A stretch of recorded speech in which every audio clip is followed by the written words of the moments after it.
युवराज, यहाँ के अधिकांश घायलों को छावनी में ले जाया गया है और इतने लोग हैं कि एक दूसरे की सहायता कर सकते हैं। अब आप अपनों के समाचार लें। वो कैसे? अपनों के? यहाँ कौन पड़ा है? सभी तो अपने। आपको महल जाना चाहिए युवराज। वहां सबको आपकी आवश्यकता होगी। पता नहीं वहां का क्या हाल होगा। महाराज, महादेवी, गोपाल, राहुल, नहीं।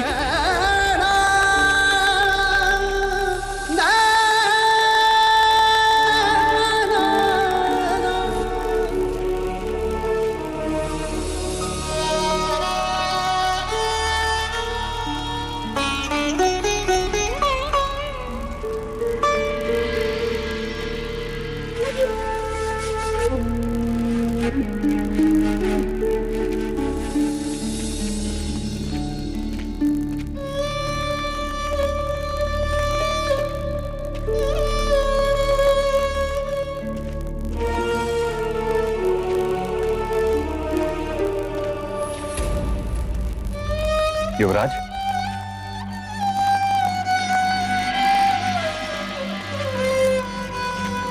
सिद्धार्थ, काकश, आप ये सब? तुम बताओ सिद्धार्थ, तुम कैसे हो? मार्ग में तुम्हारी बांदुल से मुठभेड़ तो नहीं हुई?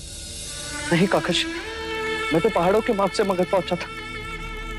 यदि मुझे तनिक भी आभास होता है कि प्रसन्नजीत इस तरह से। सब कुछ अचानक हुआ युवराज, और वो भी 2 दिशाओं से आक्रमण, इसीलिए हमारी सेना बढ़ गई। शाक्यों की तलवारें अधिक नहीं थी, किंतु बलहीन भी नहीं थी।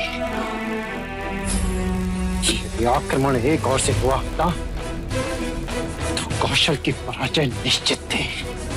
हम सब तो साथ थे सिद्धार्थ, परंतु तुम अकेले, इसीलिए महल चिंतित था। आप तो जानते हैं काकश, मैं युद्ध रोकना चाहता था, इसीलिए तो प्रस्ताव लेकर मगध गया था। वो तो महाराज बिंबिसार के संदेश के कारण प्रसन्नजीत रुक गया, अन्यथा। काकश, माँ, काकी माँ, सब कहाँ हैं? सुरक्षित है, सारा महल सुरक्षित है सिद्धार्थ। और महाराज?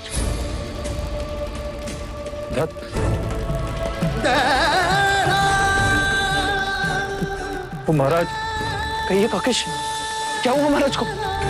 बताइए काकश। घायल पर सुरक्षित है सिद्धार्थ।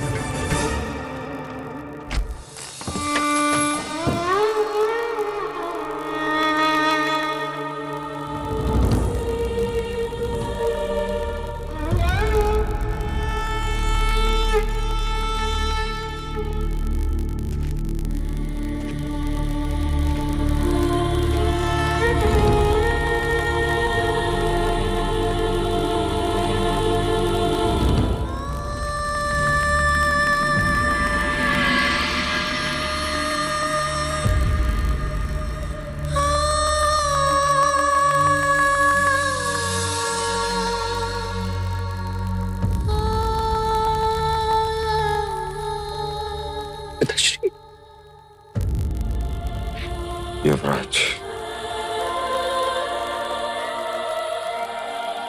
युवराज,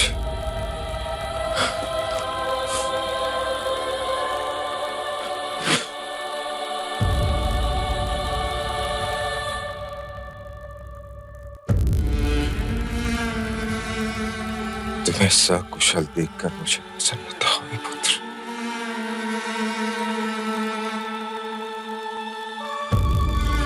कपिलवस्तु का सम्राट सुरक्षित है।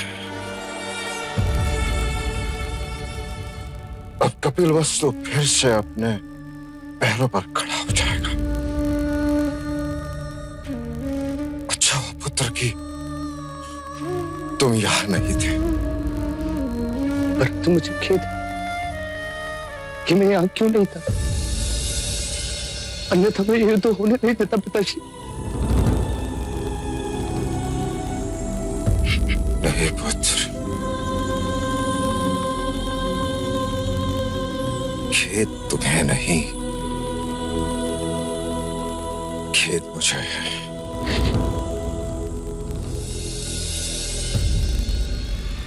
अश्वमेध के युद्ध में प्रसन्नजीत का शिरच्छेद कर दिया होता तो ये युद्ध ही नहीं होता।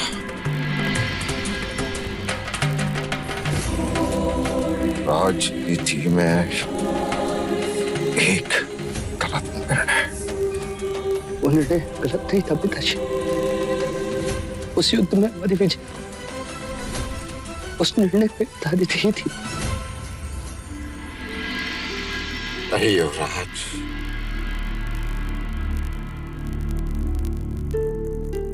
जिस तरह जंगल के प्राणियों की अपनी राजनीति है, जो बलवान वही जीतता, उसी तरह राजनीति भी एक जंगल है। जो बलवान वही जीतता है। सांप पालतू नहीं होता, फिर भी पालो और काटे तो दोष सांप का नहीं, पालने वाले का होता है पुत्र, पालने वाले का होता है।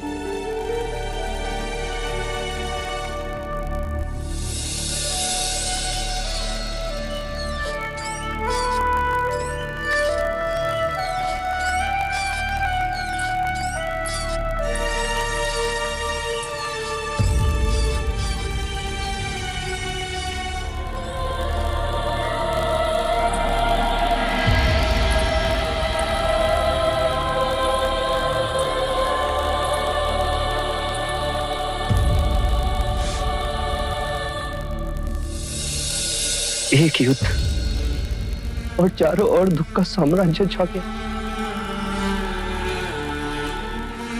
मनुष्य सोचता कुछ है और होता कुछ और है।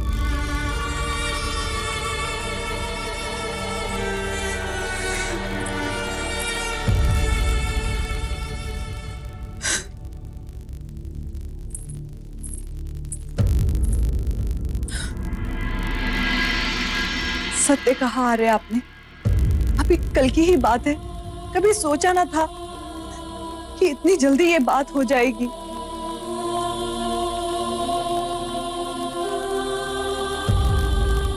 आपने पूछा नहीं आर्य कि क्या हुआ?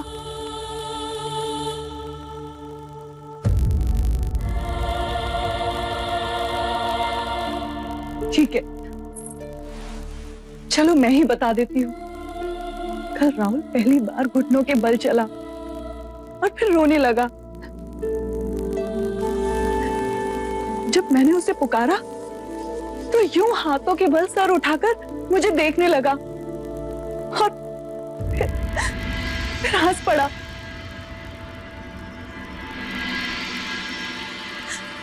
आपके पुत्र के हाथों में बड़ी ताकत है, बिल्कुल आप ही की तरह।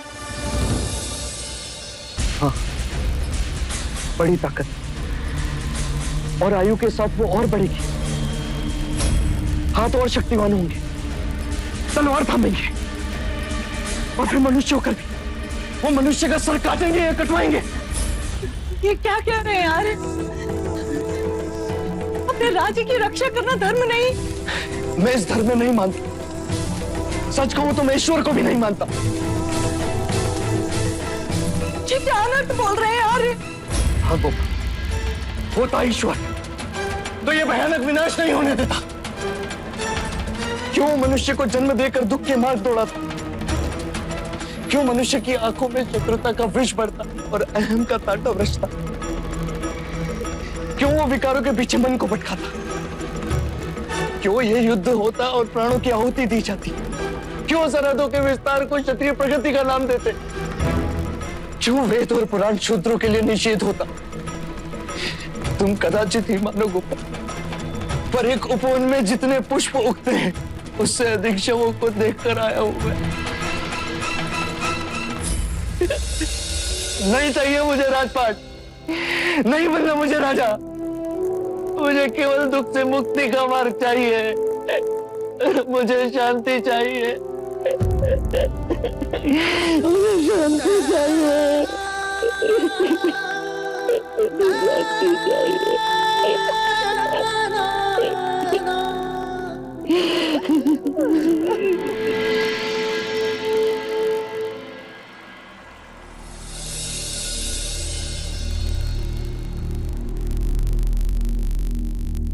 युवराज सिद्धार्थ पधार रहे हैं।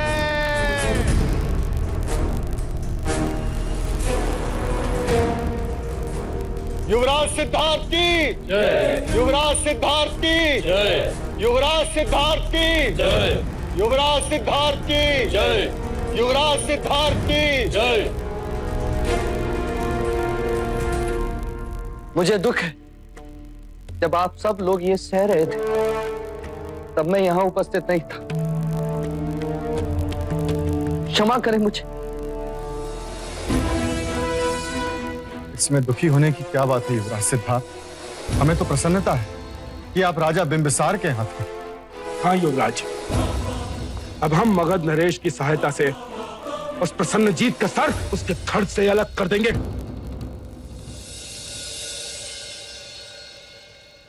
राजा तपोधन, तलवार के साथ हाथ भी कट गए, फिर भी युद्ध की बात। तो क्या हुआ युवराज, हम क्षत्रिय हैं, हम पूरा युद्ध करेंगे और इस बार युद्ध में हमारी पराजय नहीं विजय होगी।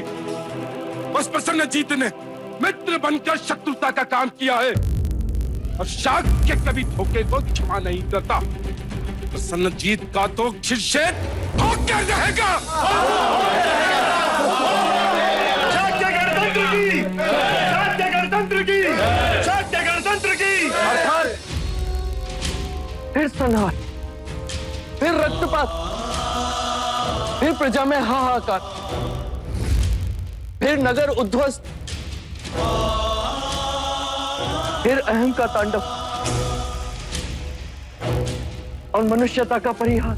अपनी प्रजा, अपने माता पिता को घायल देखकर आपका रक्त नहीं खौलता, पीड़ा नहीं होती, शत्रु को समाप्त करने का क्रोध नहीं जागता। अवश्य आता है क्रोध, पर शत्रु पर नहीं, उसके भीतर जगी शत्रुता को समाप्त करने का जी चाहता। हमें युद्ध से कुछ प्राप्त नहीं होता, ये जानते हुए भी, और पराजित होकर शाक्य जी नहीं पाते। उस बीते कल की सोच को बदलो, आने वाले कल के बारे में सोचो। सर्जन को सदियों लग जाते हैं और विसर्जन को एक पल। अपने विचार अपने तक ही सीमित रखिए युवराज, हमें अपना खोया हुआ स्वाभिमान वापस चाहिए। इस कपिल वस्तु को अपनी खोई हुई प्रतिष्ठा और स्वाभिमान वापस चाहिए युवराज, वापस चाहिए, वापस चाहिए। क्या होता है स्वाभिमान? क्या स्वाभिमान से होती है प्रतिष्ठा? ऊंच नीच, जात पात, वर्ण धर्म, सत्ता अधिकार सब मानव निर्मित है। कहो, ये धरती, ये आसमान, ये पेड़ पौधे सब किसके हैं? हमारे पूर्वजों के। और यदि उनसे प्रश्न करें तो वो क्या कहेंगे? उनके पूर्वजों के। और अंत में हमें यही उत्तर मिलेगा, किसी के नहीं। जो वस्तु तुम्हारी थी ही नहीं, उस पर अधिकार की भावना क्यों? ये युद्ध क्यों? युद्ध से कुछ नहीं मिलता, और शांति से? शांति की बात करोगे युवराज तो युद्ध होगा इसी सभा में। नहीं होगी। आप सब मगध की सेना की सहायता से युद्ध करोगे तो मैं उस सेना को अभी मगध वापस लौटने का आदेश दे देता हूं। युवराज, आपका ये कथन शाक्य गणतंत्र के विरोध में है। हम ऐसा नहीं होने देंगे, नहीं होने देंगे, नहीं होने देंगे। नहीं हो सकता। सेनापति, मतदान इसी समय होना चाहिए। हाँ, इसी समय होना चाहिए। ठीक है, शांत हो जाइए, शांत हो जाइए आप सब। जो राजा युवराज के शांति प्रस्ताव के पक्ष में है वो इनके साथ रहे।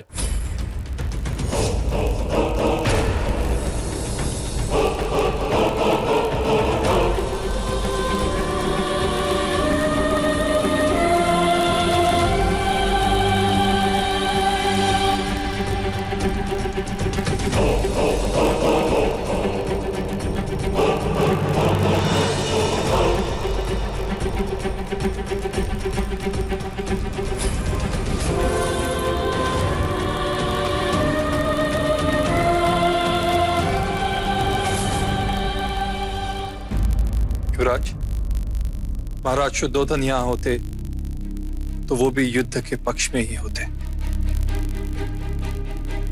राजनीति भी एक जंगल है, जो बलवान वही जीतता है।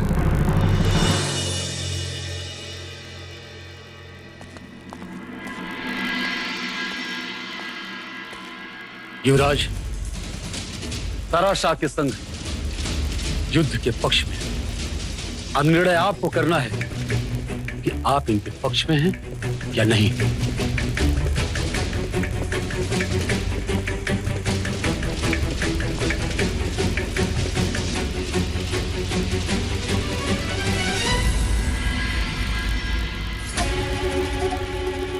युद्ध के पक्ष में मैं कल भी नहीं था और आज भी नहीं।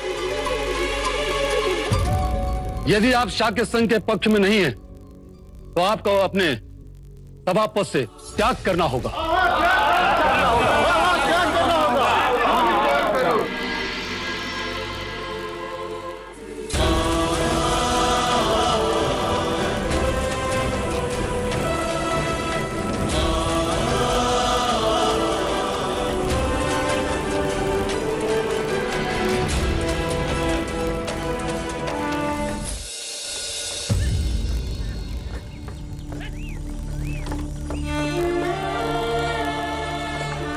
रोको।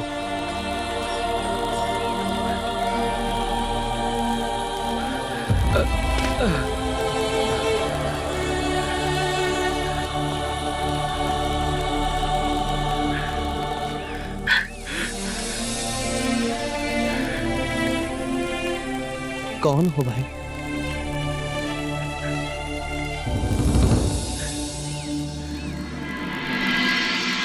गौरी को असत्य बोलने के लिए 10 कोड़े मारने का दंड सुनाया जाता है। नहीं महाराज, मुझे क्षमा कर दो, मुझे क्षमा कर दो। अगर आपकी बात असत्य बोलूं तो मेरे अनाज और खेत सब आपके। महाराज, गौरी को क्षमा कर दीजिए। अब से वो कभी असत्य नहीं बोलेगा। महाराज, मैं नगर छोड़ दूंगा और जाने से पहले एक बार युवराज सिद्धार्थ से मिलना चाहता हूं।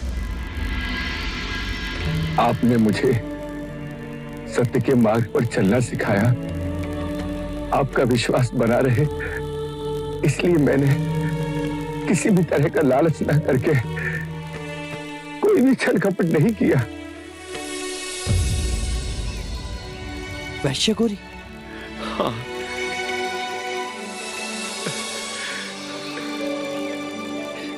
जी हाँ युवराज, वही वैश्य गौरी जिसे सारे नगर ने अपराधी घोषित किया, और आपने मेरी सहायता की, मुझे जीने का अवसर प्रदान किया। तुम तो नगर छोड़कर चले गए थे। जी युवराज, वो झूठे अपराध का दंड था।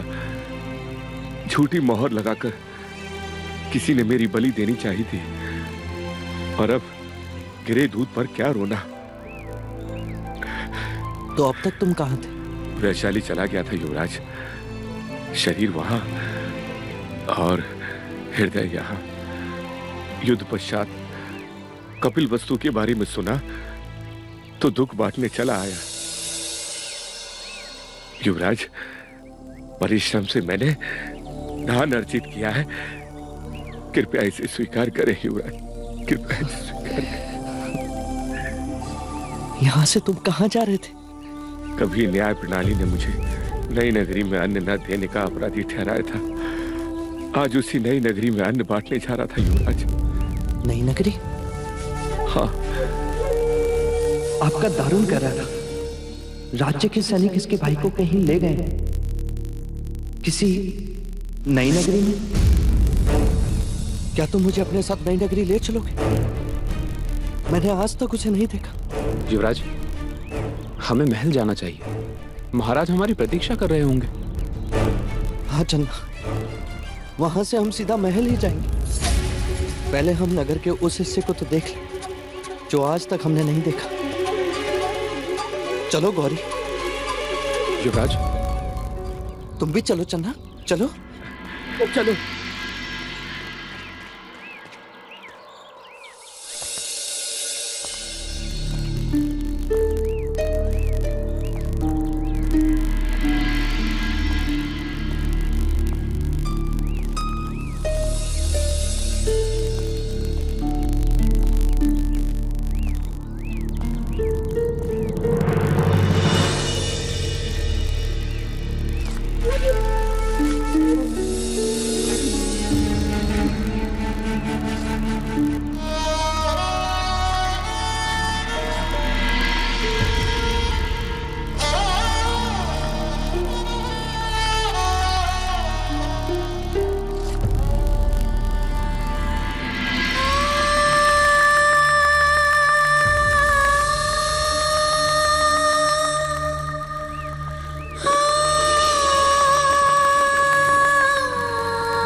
ये सब हम क्या देख रहे हैं चन्ना?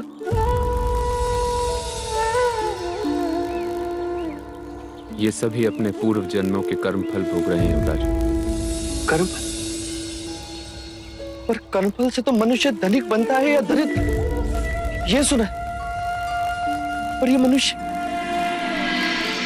क्या क्या ये भी कर्मफल का परिणाम है? नहीं युवराज, ये जरावस्था है, वृद्धावस्था, जो अमीर और गरीब सभी के जीवन में आती है। वृद्धावस्था धनिक और निर्धन में भेद नहीं करती। तो क्या सब इस अवस्था से गुजरता है? मैं भी, तुम भी? हाँ युवराज, जन्म लेने वाला प्रत्येक मनुष्य आयु के अंतिम चरण में इस अवस्था से गुजरता है। जब यौवन समाप्त होता है, जब इंद्रियां साथ नहीं देती, बचपन, युवानी और वृद्धावस्था, यही जीवन के क्रम है। वृद्धावस्था? रुक जाइए, रुक जाइए, रुक जाइए! क्यों मार रहे हैं आप इसे?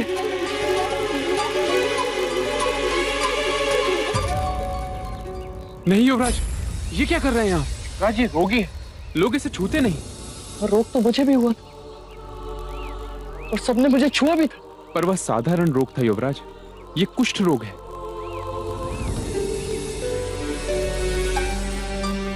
कुष्ठ रोग?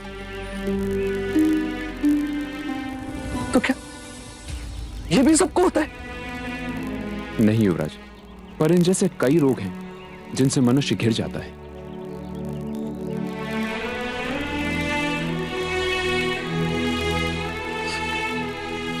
कर्मफल से दरिद्रता मिलती है, कर्मफल से मनुष्य रोगी होता है। क्या ऐसा कोई मार्ग नहीं जिससे कर्मफल को बदला जा सके, जिससे संसार के सारे दुखों को हम मिटा सके, जिससे यौवन और धन चिरंजीवी हो जाए? कैसे होगा चिरंजीवी जब तक तुम जैसे जन्म लेते रहेंगे?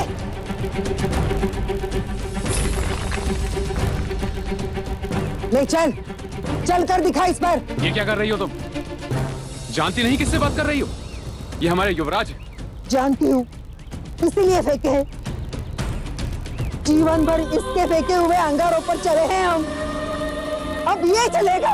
अपने जीवा पर काबू रखो, तुम युवराज से बात कर रही हो। क्या अपराध है मेरा? क्या किया है मैंने? अरे तेरा तो जन्म ही तेरा अपराध है। तेरे लिए आगाही हुई थी, तू सम्राट बनेगा या सन्यासी। इसीलिए तेरे राजा पिता ने सारे नगर के दरिद्र, रोगी, दुखी, वृद्ध लोगों को देश के बाहर किया, उनको धोखा दिया और ये अंधेर नगरी बसाई तेरे कारण। ये तेरा अपराध है, अपराध है।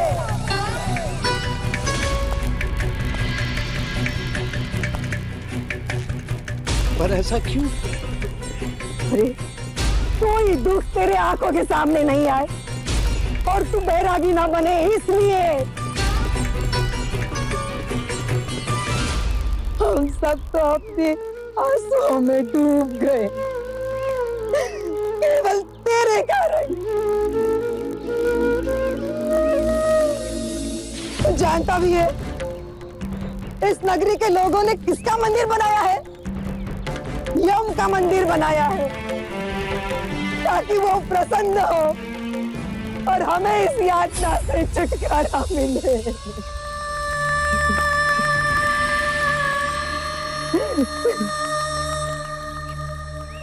मनुष्यता का कितना बड़ा उपहास। चलना, क्या मेरा जन्म सच में इतना कलंकित? युवराज, ये तो नहीं, ये नहीं हो सकता, नहीं हो सकता ये। अगर विश्वास न हो तो जाकर पूछो अपने राजा पिता से। उसका अभिमान और बलि चढ़ गए हम।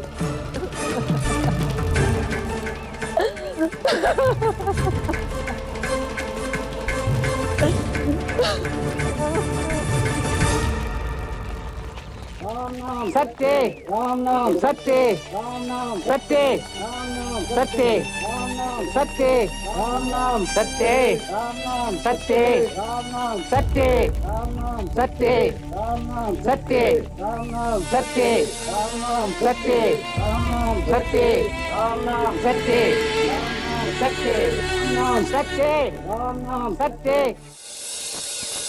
कहिए महाराज, और कितने वेद छिपाए आपने? ना मुझे मेरी माँ के विषय में बताया, ना नई नगरी के बारे में।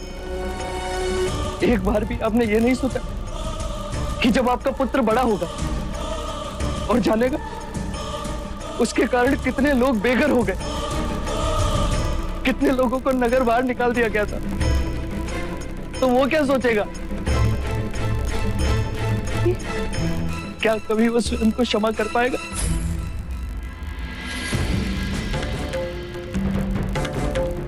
क्या उसे अपने जन्म पर खेद नहीं होगा? भविष्य को उन्नत बनाने के लिए वर्तमान का बलिदान देना ही पड़ता है।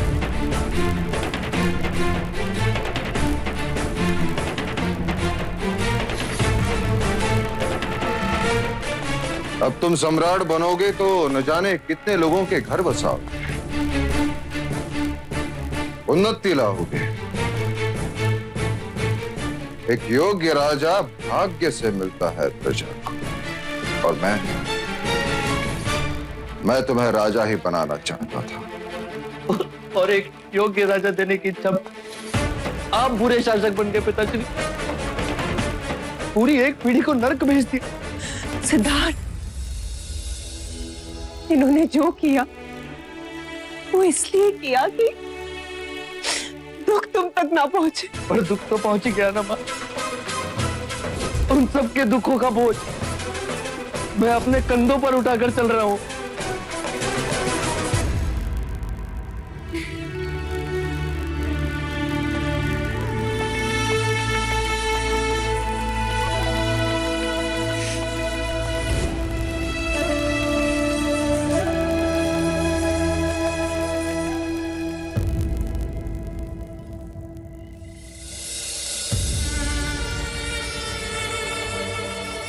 अरे तेरा तो जन्म ही तेरा अपराध है। तेरे लिए आगाई हुई थी तू सम्राट बनेगा या सन्यासी। इसीलिए तेरे राजा पिता ने सारे नगर के दरिद्र, रोगी, दुखी, वृद्ध लोगों को देश के बाहर किया, उनको धोखा दिया और ये अंधेर नगरी बसाई तेरे।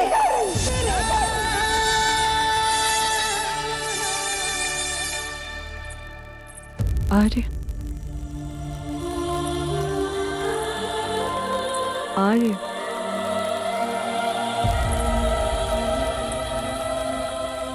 आर्य,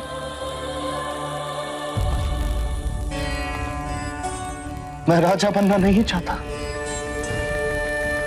गोपा। मैं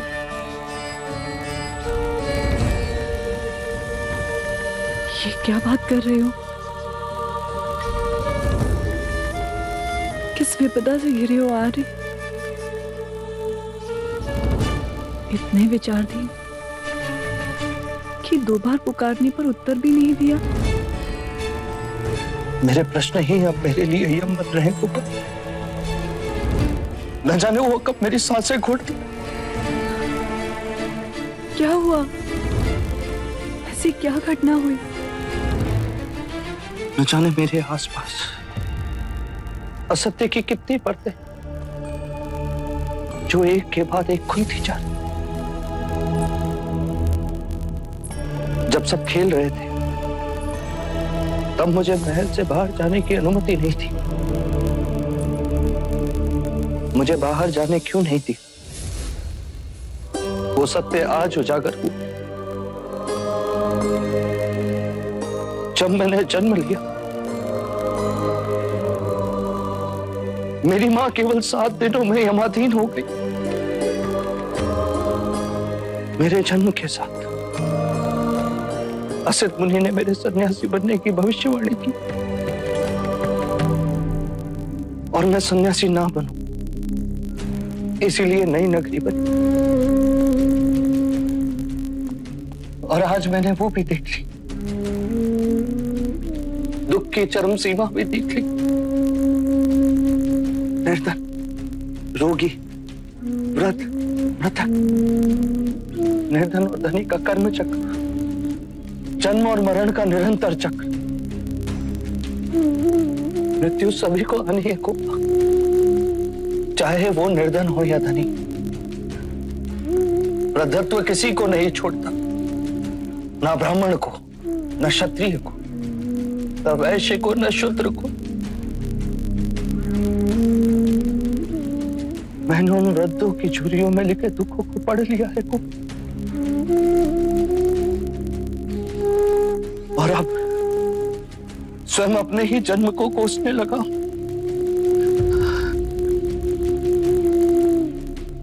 यदि जीवन ऐसा है तो ऐसे जीवन की मुझे कोई आवश्यकता नहीं।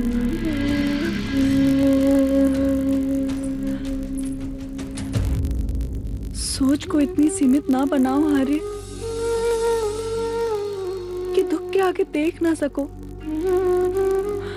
आपने जीवन के बारे में जाना, पर ये क्यों भूल गए कि जीवन में प्रेम भी है और विश्वास भी। स्नेह से सारी पीड़ाएं नष्ट होती हैं। माना कि दुख से जीवन में संघर्ष है, पर प्रेम दुख पर भारी है। देखो, मेरे जीवन में आप हो, आप मुझसे स्नेह करती हो और मैं आपसे, और यही प्रेम दुखों से संघर्ष करने की शक्ति देता है। मैं जब भी उदास होती हूँ, राहुल का चेहरा देखती हूँ और फिर दुख दिखाई ही नहीं देता। स्नेह और विश्वास सृष्टि की नींव है। हाँ। कहाँ जा रहे हो आर्य? राहुल को देखने।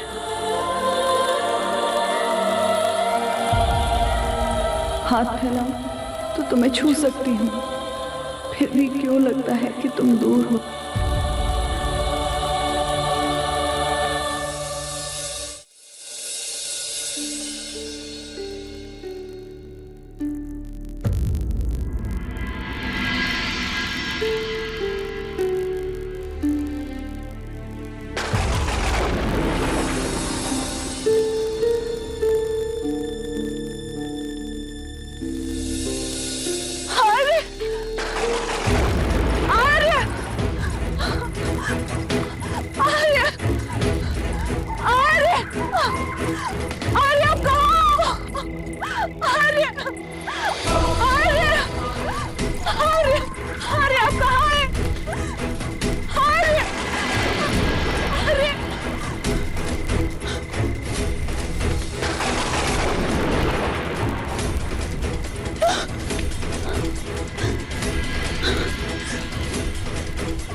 मैं यहीं हूं तुम्हारे पास, पर जा रहा हूं, बहुत जल्द लौट आऊंगा।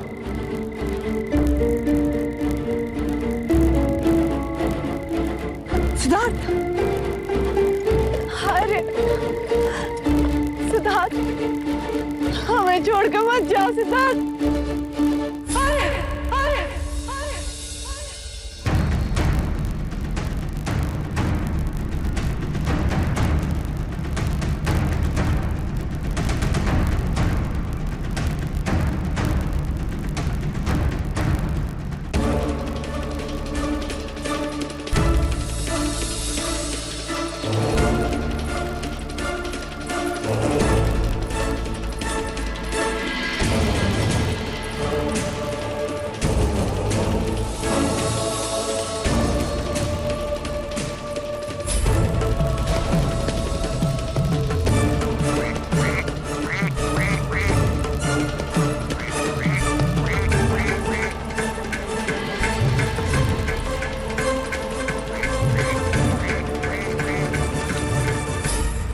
आप यहाँ आ रहे? ये क्या हुआ? गोपा ये तड़प रहा, कदाचित प्यासा है। कब से मैं इसे पानी पिलाने की कोशिश कर रहा हूं, चिल्लाता है पर पानी नहीं पीता। ये पानी नहीं पिएगा आज। क्या? क्यों नहीं पिएगा? कहते हैं पक्षियों में भी मनुष्य के समान प्रेम भावना होती है।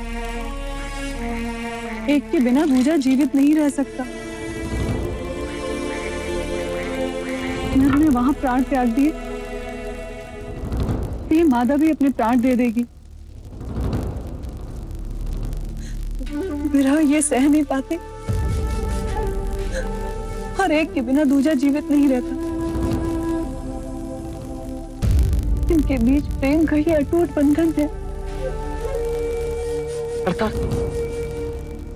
प्रेम की चरम सीमा भी दुख है, कदाचित परिभाषा भी दुख। प्रेम अर्थात अप्रत्यक्ष दुख, केवल दुख।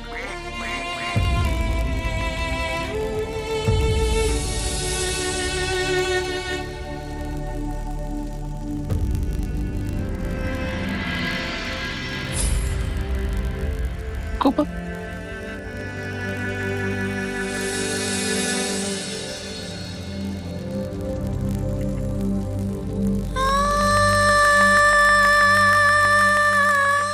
बोलो गोपा, एक दूसरे से इतना प्रेम कि सृष्टि ईर्ष्या कर, और हम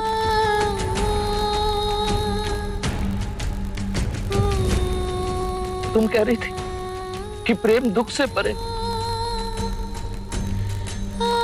गोपा, पर मैं कह रहा हूं प्रेम की चरम सीमा भी दुख है। सुख क्षणिक है, दुख सर्वोपरि। प्रेम भ्रम है और विरह सनातन है।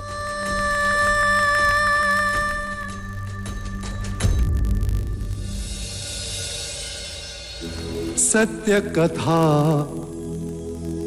पुरुषार्थ कथा, सुनो सुनो सिद्धार्थ कथा।